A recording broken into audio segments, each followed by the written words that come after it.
Where's the book? Okay, nakikita yung libro. Ito yung libro natin, naalala nyo?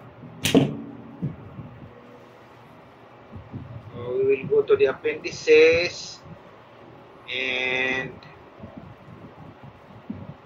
appendix, the tables, statistical tables, E7, ayan, critical values. Okay, ito yung mga tables. Okay, so umpisa dito, na-discuss na naman natin ito last time doon sa probability, sa sampling, di ba, table of random numbers. Kailangan natin ito for G value, then the T value, okay, then critical values for chi-square test, F pag nag-analysis of variance, so medyo nakatagilid, and others, okay? So maraming mga critical values dito. Yun yung mga probabilities na hahanapin natin. Or kung gagamit naman ng software, pag nag-analyze, yung software na mag-identify or halimbawa, Excel is PSS, Status is AS, Minitab, and others. Okay? Meron namang JAS, R, maraming iba. Pero karamihan noon, except R and JAS, mga may bayad yun. Okay? Okay. So, the point and interval estimate, so when we say point estimate, is a single value. So, ito lang. Kahit saan siya na points. Kahit saan na points dito. From lower to upper limit. Okay.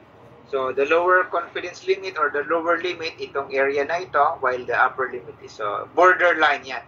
Okay. So, ito yung area na safe zone or the non-rejection region. So, we are confident. Hindi ka may nag-message. Ito hindi ko gusto sa online eh.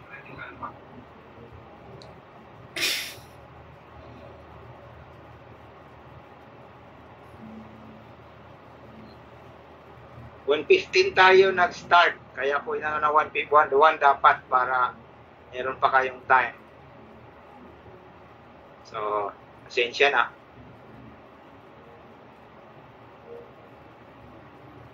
Pero makinig lang pa rin kayo.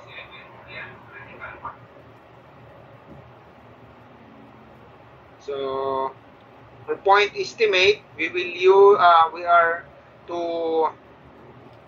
ascertain the parameter. Okay?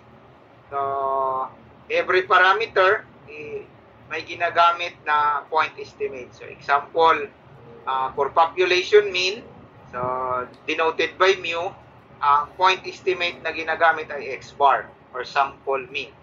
Sa proportion naman, this is pi. Sa point estimate na ginagamit to represent the sample proportion ay P. Okay? So, pag mu ang ginagamit, ang minimin, ang gusto natin i-determine ay population mean. Okay? Or yung average ng population, while X bar is average ng sample. So, proportion is pi, population, while letter P, so letter P is point estimate for sample proportion, or the point estimate for proportion, or the just sample proportion. So, confidence interval, so we will answer the question how much uncertainty is associated with the point estimate of the population. So, we will have this word uncertainty. So, what is the level of uncertainty that we have that our data ay swak doon sa population parameter? Example, our population is TUP students. So, that's more or less 30,000 students, or the population is 30,000. Eh kung kukuha lang tayo ng sample na 500, tapos i-generalize natin ang the whole TUP students.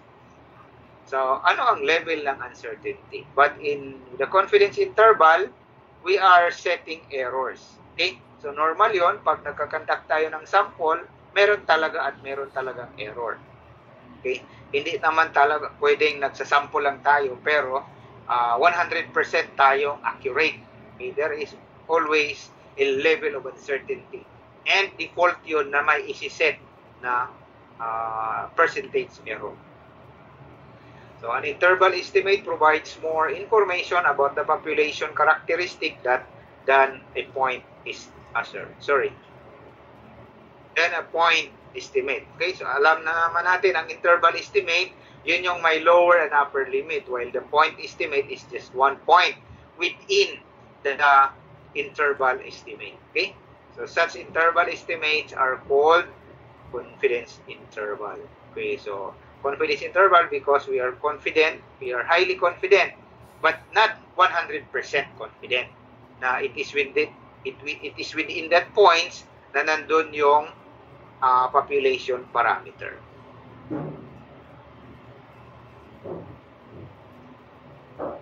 Okay, so the confidence interval estimate, these are interval that gives a range of values. Okay, kaya nga merong lower at upper limit, ranges of values yon. So take into consideration the variation in sample statistics from sample to sample. So a different sample will give us a different sample mean, while another sample will give us another or a different sample mean, and so on and so forth. So pwede kasing paulit-ulitin ang paggagawa ng sample or pagkukuha ng sample at saka i-compute ang sample statistic. But the sample is derived or generated from the same population. Okay? So based on an observation from one sample. So of course we will start with the first sample, then i-compare natin doon yung mga susunod kung merong susunod. So this gives information about the closeness to the unknown parameter population or population parameter. So yun na ang gusto nating i-determine kung eksakto or malapit doon. Okay? Doon sa totoong, halimbawa, we determine the sample mean. Kung malapit ba siya sa population mean or pareho ba sila ng value. Okay? So this is stated in terms of confidence, level of confidence. So example, ito yung 95% confident, 99% confident. So ito yung sinabi ko kanina na hindi talaga pwedeng mag-claim ng 100% confident because we are just doing a sample. Okay? Hindi tayo nag-conduct ng census or the data is from the population.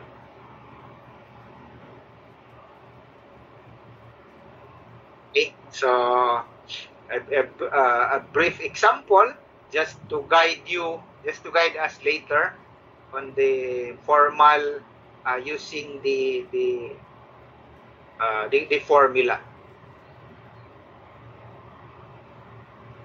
So a serial pill example, population has a mean of 368 and population standard deviation is 15. So if you take a sample size of 25, you know that 368. So ang isang i-determine natin muna to provide us with the complete solution is establish muna natin ang given. Given mu is 368, standard deviation is 15, sample size is 25, and dito yung z value. Ito yung makahanap natin sa doon sa table. Okay? So later. Ito lang naman ay illustration. Okay? So the 368, that's plus minus. So unahin natin yung for lower limit. So 368 minus 1.96, sorry.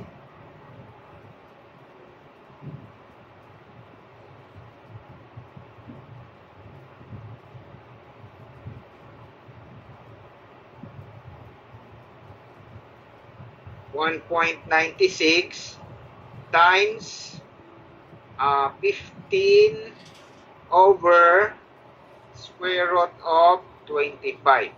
Okay? So, ang result niyan ay pang lower limit. Okay? Tapos, 368 plus 1.96 times 15 over square root of 25. Okay? So, ang result nitong sa left ay 300. Okay? So,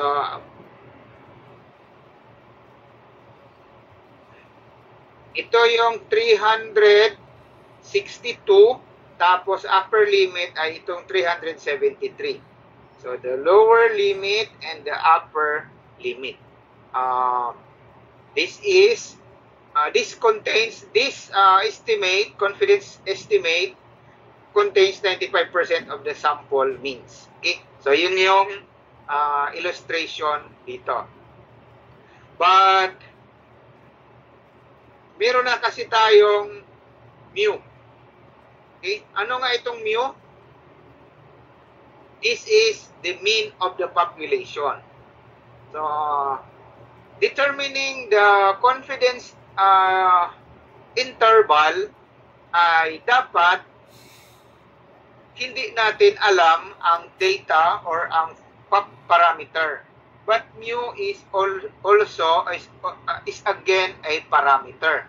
Okay? Data for parameter. Population siya eh. So, we need to have instead na mu, gagamit tayo ng x to estimate mu. So, kasi kung mu na, hindi na tayo dapat mag-compute. Okay? Kasi alam na natin na 368 ang population mean eh. Bakit pa natin kukunin ang estimate? Eh, sigurado na tayo doon. Alam na natin ang population data. But of course, for this sake of illustration, tuloy natin if x is an estimate of mu, so x is 362.3. So ang magiging interval, so palitan lang natin itong 368 ng 362. So ito, palitan lang natin to ng 362. So lalabas na 362.3 minus 1.96 times 15 over square root of 25. The lower limit, sorry. The upper limit is 362.3 plus 1.96 times 15 divided by square root of 25. Okay? So, ang answer ay the lower limit is 56.42. Ang upper limit ay 368.18. So, to complete, meron na tayong given, meron tayong solution, plus the conclusion that will make a complete solution. Kasi kung itong solution lang ang pinrovide nyo without given or without the conclusion, kulang. Kung 10 points yung quiz or exam, hindi nyo makukuha yung 10 points kasi kulang. So the conclusion is since 356.42 is less than or equal to mu and less than or greater than, is greater than or equal to mu and less than or equal to 368.18. So, ibig sabihin, ang mu ay less than or equal to is greater than the lower limit. Okay? Greater than or equal to the lower limit and less than or equal to the upper limit. So, ibig sabihin, hindi siya bababa. Pwede siyang equal pero hindi pa magiging less than sa lower limit. Pwede siyang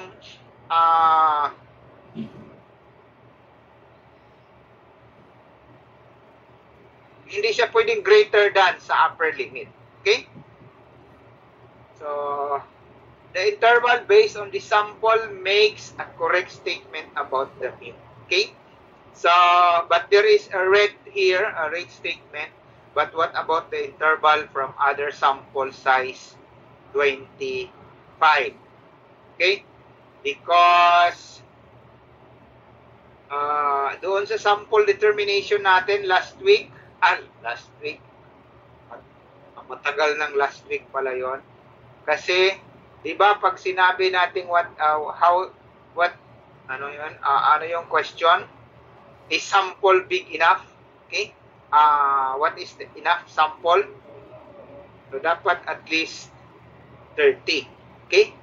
Or, what if gagawa tayo ng panibagong sampling and getting another 25 sample from the same population?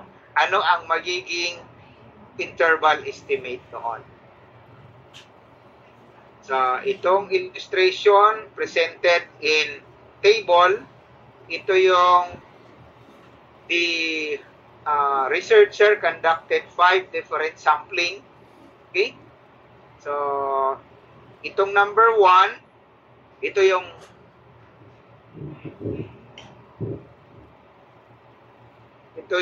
kinompute natin dito. While, so, pasok ba itong lower limit at saka upper limit? Pasok ba ang totoong mean? So, ang sinabi nating totoong mean ay ito yon, 368. So, pasok ba ang 368 dito? Yes, pasok. Yan o. Hindi siya lumagpas sa upper limit or lower than the upper limit. And another sample was conducted. So, X is equal to 369.50. Ang lower limit, 363.62. And the upper limit is 365.38. Pasok ba 368? Yes. So, it is within the upper, lower and upper limit. Sample 3, na ang X ay 360. Lower limit, 354.12. And the upper limit is 365. Pasok ba ang 368 na population mean? Hindi. It is greater than the upper limit. Okay? So, hindi siya pasok. So, in this example, kung mag-hypothesis testing na tayo, ang magiging result na to ay reject the null hypothesis. So, later pa naman yan. Number 4, pasok. Number 5, pasok din. Okay? So, you can try to compute using this simple formula. Okay?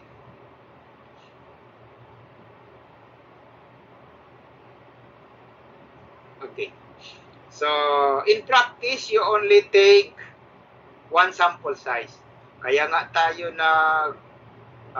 sa sampling kasi nagtitipid. Pero kung paulit-ulit tayong gagawa ng pagkukuha ng panibagong sample, so, hindi na tayo makatipid. Okay? In practice, you do not know the mu. Okay? So, imagine mo, wala tayong data unless kukunin, sasadyain at TUP students. Alam natin yung mean age, mean grade. Okay? So, yung mga ganun na example. Pwede yung i-generate pero it takes time. So, hindi natin alam kung the interval actually contains yung totoong population mean. But however, we do know that 95% of the intervals formed in this manner will contain the mu. Okay? So, mayroong error na 5%. Okay? So, pwede tayong magkamali because we set that error.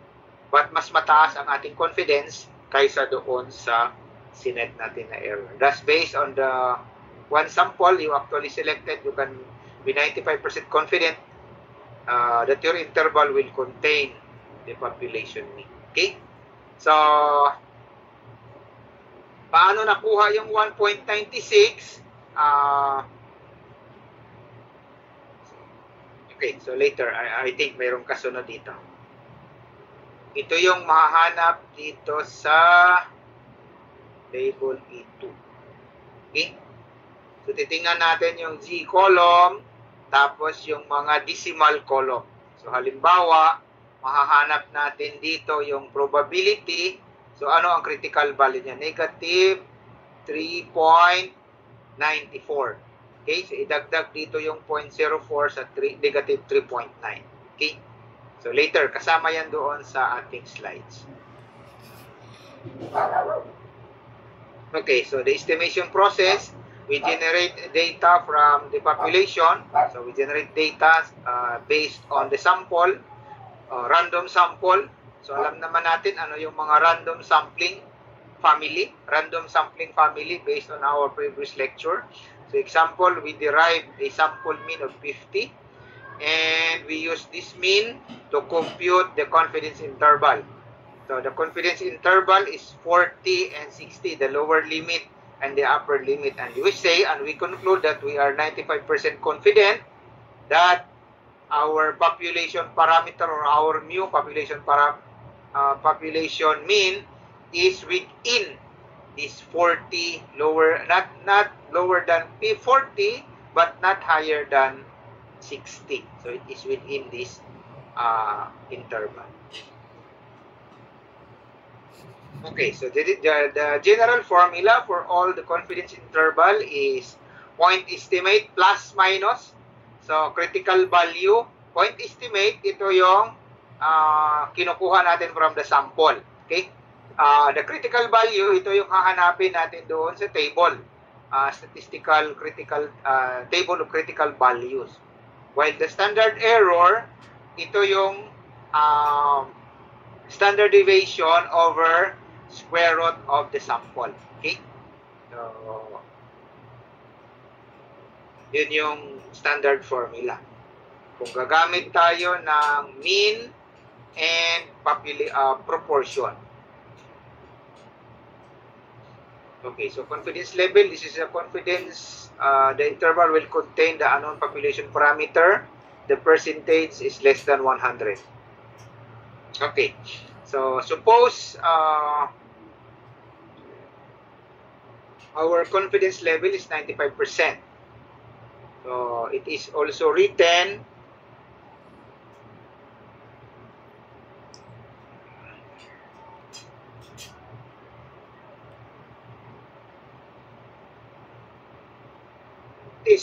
as 1 minus alpha.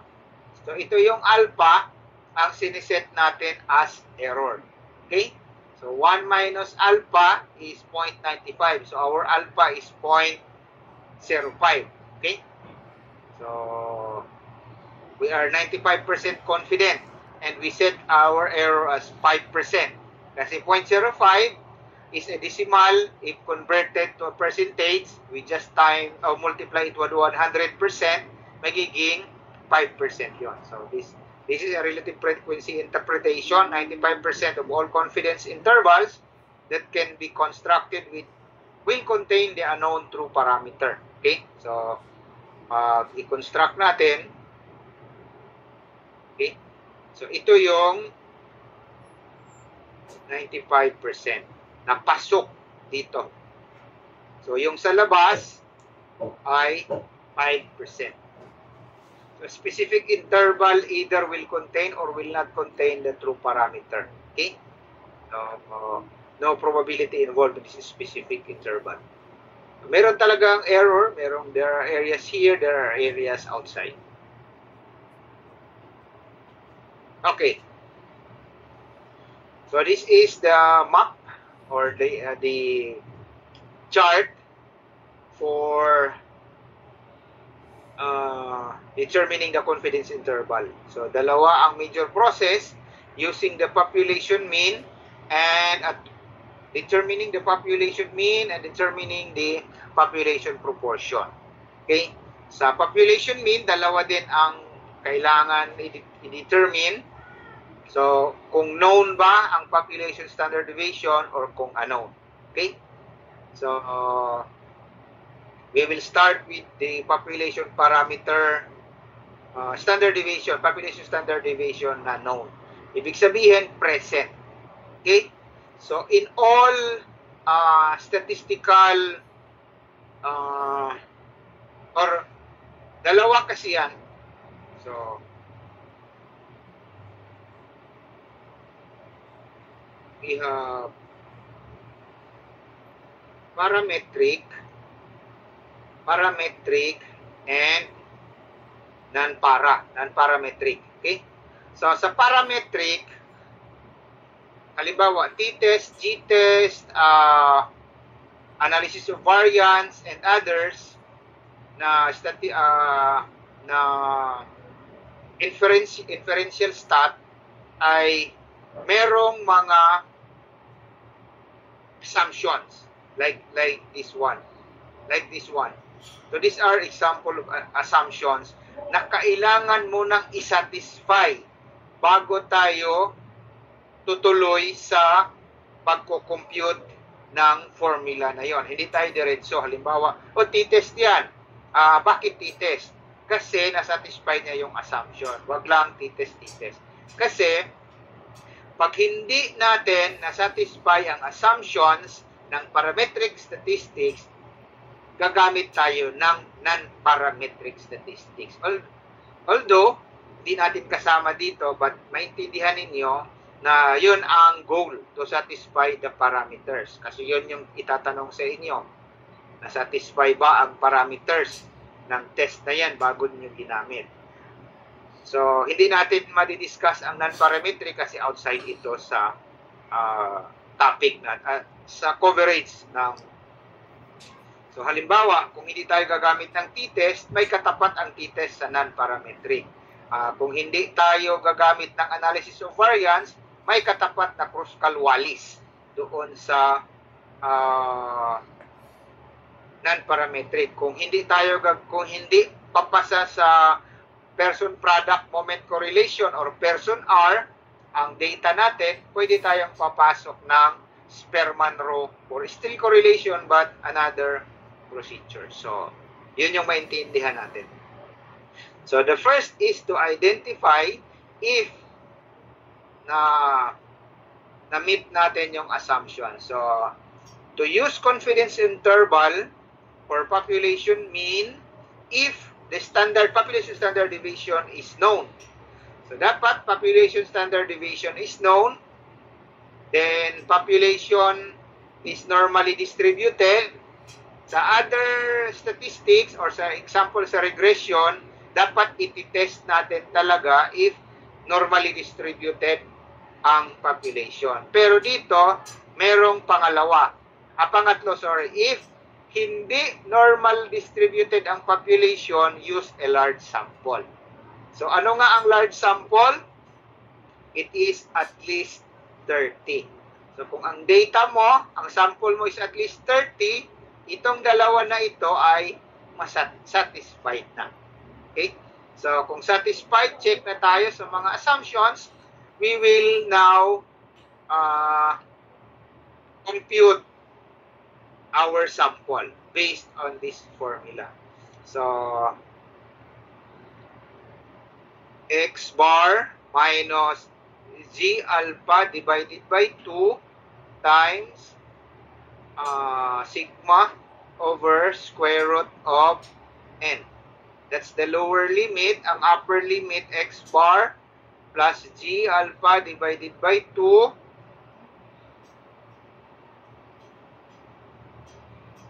Okay? So, ang result dito ay lower limit. Dito naman upper limit. So, X bar is the point estimate. Ito yung mean galing, sample mean galing sa sample. So, G alpha divided by 2 is the normal distribution of the value of alpha divided by 2 in its tail. Okay? So, it's the standard error. Ito yung standard error. Standard deviation over square root of n. Okay? So, finding the critical value, example ito, bakit ito nagiging 1.96? So, our error, our alpha is 0.05. So we need alpha divided by 2. 0.05 divided by 2 equals 0.00 ilan? 0.05 divided by 2.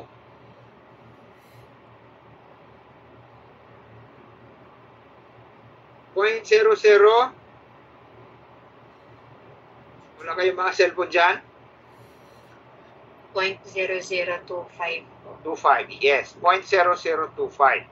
Then we will use that 0.0025. 1 minus 0.0025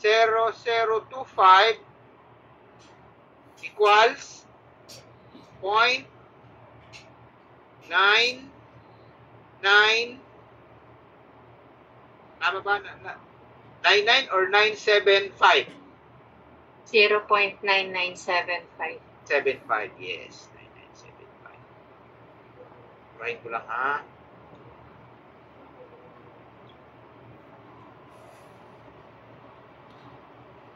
Point 975, 9975. 9975. 9975. So ito na yung probability. We will find that 99.75 doon sa table. Okay?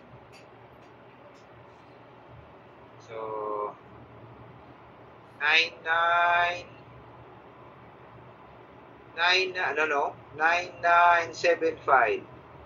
9974. 0.9975 374 75. 0.9975. Hindi.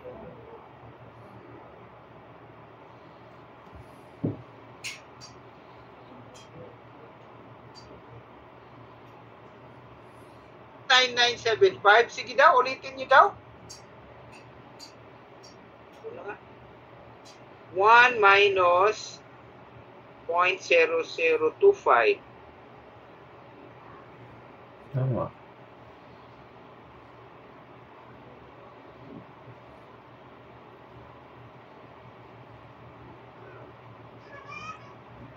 Tama naman. 0.05 divided by 2. Mali tayo dito ha. May ako nalito. Ito. 0.05 divided by 2 is 0.025, not 0025 ha. So, magiging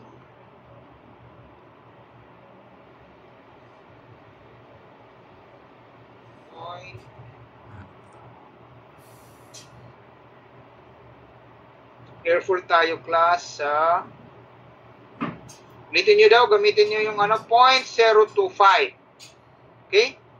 So 1 minus 0.025 is 975. 0.975. Check nyo daw kung tama. Tama. Tama po. So, check natin. Kaya tayo nawawala. Okay, so balik na tayo doon. Ito yung hinahanap natin, 0.975. Okay, nakikita? Okay, so 0.975, una natin, ito yung probability. So, ano ang critical value natin? Titingnan natin yung column, si Z column, nandito siya sa 1.9, tapos 1.975 ito na pang 0.06 na column. So, i-add natin 1.9 plus 0.06. So, that's 1.96.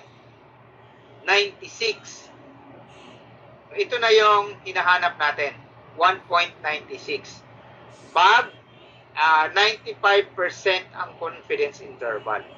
So, yung 1.96 na yan, gagamitin natin as critical value. For the lower limit, negative, hindi na tayo maghahanap ng iba, pareho, except that the sign is negative, sa kanan naman, it's positive, 1.9. Parehong critical value. Pag two-tailed so two-tailed yung may mga divided by 2. Okay? So, that's the confidence. Ito yung magiging non-rejection region.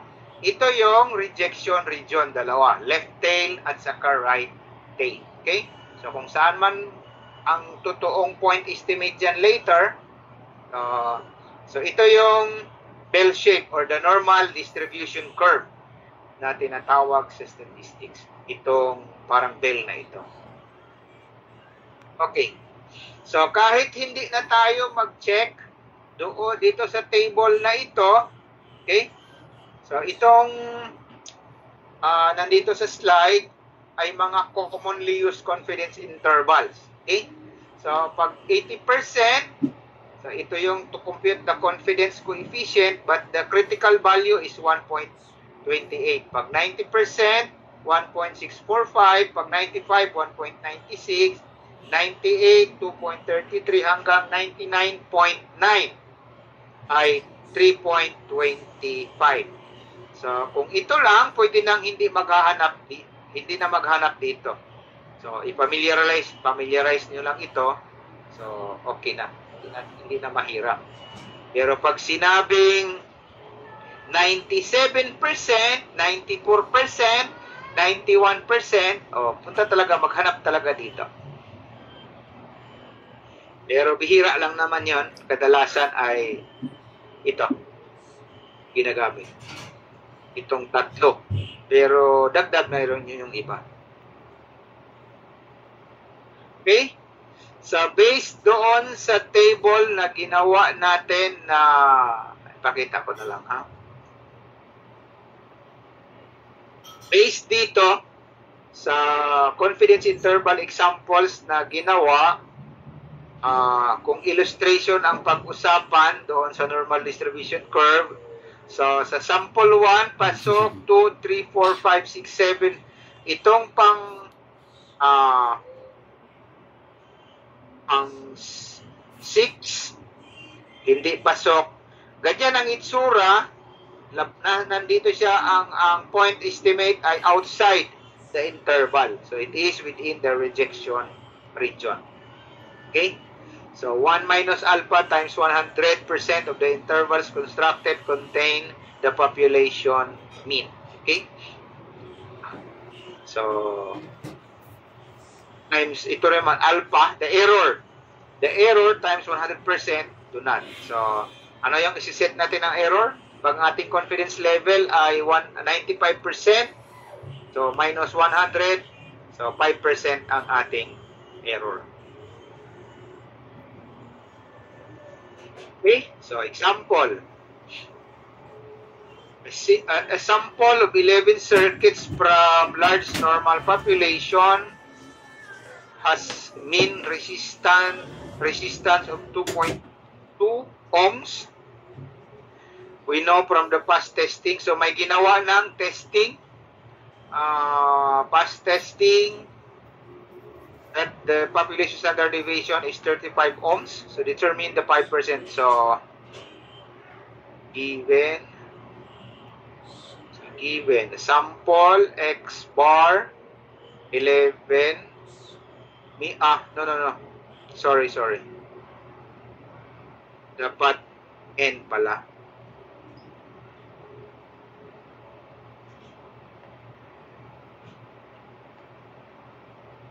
So, sample N is 11. So, a large normal population, mean resistant X bar is 2.2 ohms. 11. So, we know from the past experience that we have a standard deviation. Population standard deviation, so 0.35. So, determine the 95% confidence interval. So, we have 95% confidence interval. So, pag 95 confidence interval, ang ating critical value, ano?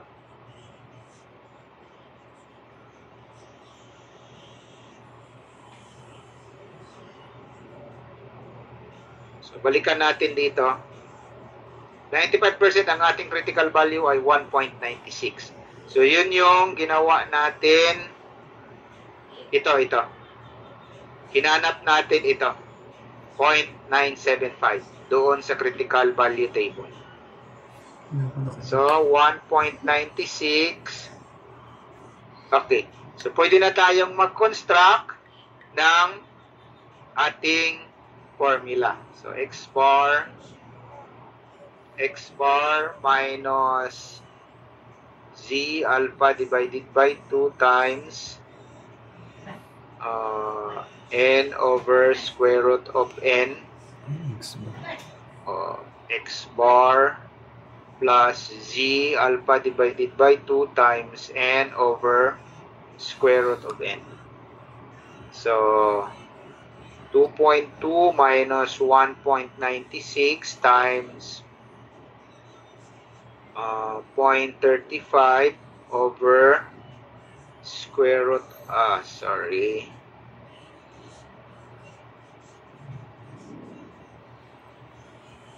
square root of 11,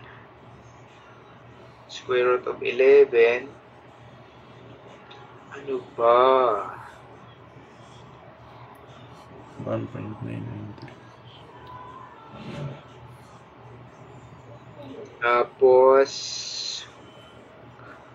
2.2 plus 1.96 times 0.35 over square root of 11.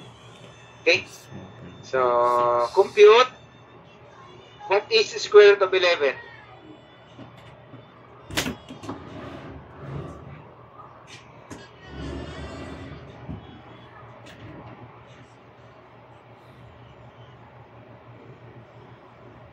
Wala.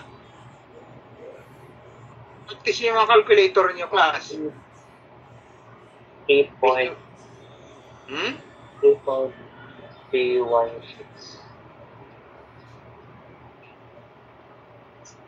Square root of 11. 3.316. Scientific. 3.316. Oh, sana ang square root 11. 3.316. Okay, kahit 0.37, pwede na, di ba? Huh? 0.35 divided by 3.30, 32 pala, 32. 32. Burahin na lang natin, malilito tayo.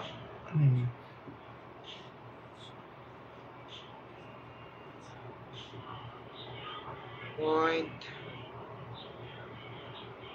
32. So, 2.2 minus 1.96 tapos 2.2 plus 1.96 times 0.35 minus 3.32.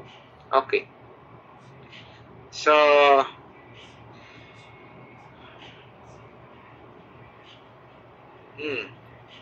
ano kasi dito? Short kasi.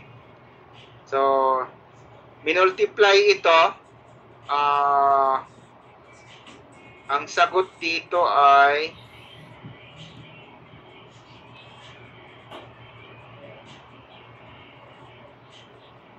ang sagot dito ay 2.2068. So, paano na-derive yan? 2.2 minus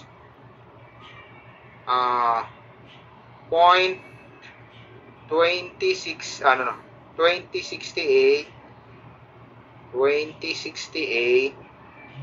tapos 2.2 plus 0.2068 tapos 1.9932 2.4068.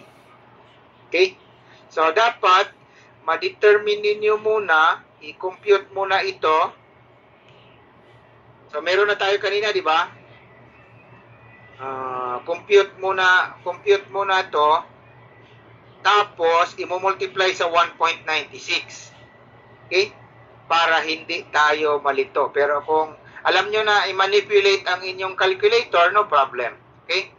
So, kaya ko inisa-isa ito para masundan ninyo. Kasi medyo, pag nagkalituhan kasi or nagkamali ng isa, it will result to mali talaga. Okay? So, ang lower limit is 1 point. So, imagine na lang na straight line ito, ha? 1.9932 and the upper limit is 2.46. Okay? So, meron na tayong solution. May given tayo kanina. So, ano na lang ang kulang? The conclusion. So, to interpret or to conclude, we are 95% confident that the true mean resistance is between 1.9932 and 2.4068 ohms. Or, pwede rin ganitong statement, although the true mean may or may not be in this interval, 95% of the intervals formed in this manner will contain the true mean. Okay? So, questions?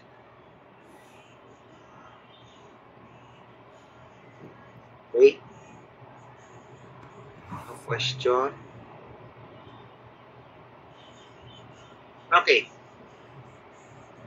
We're done with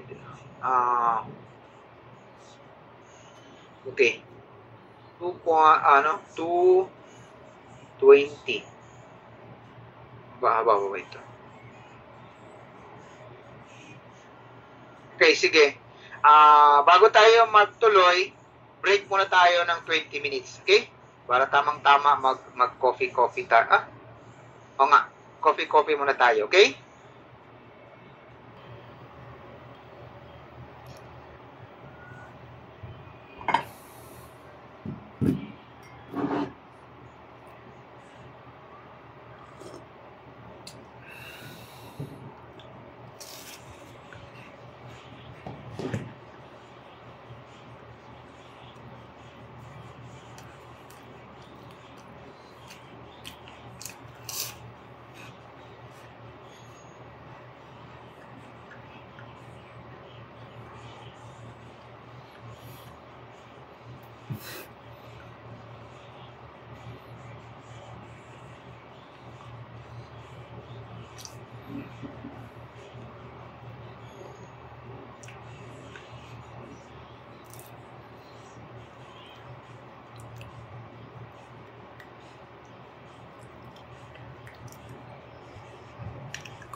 Oh my God.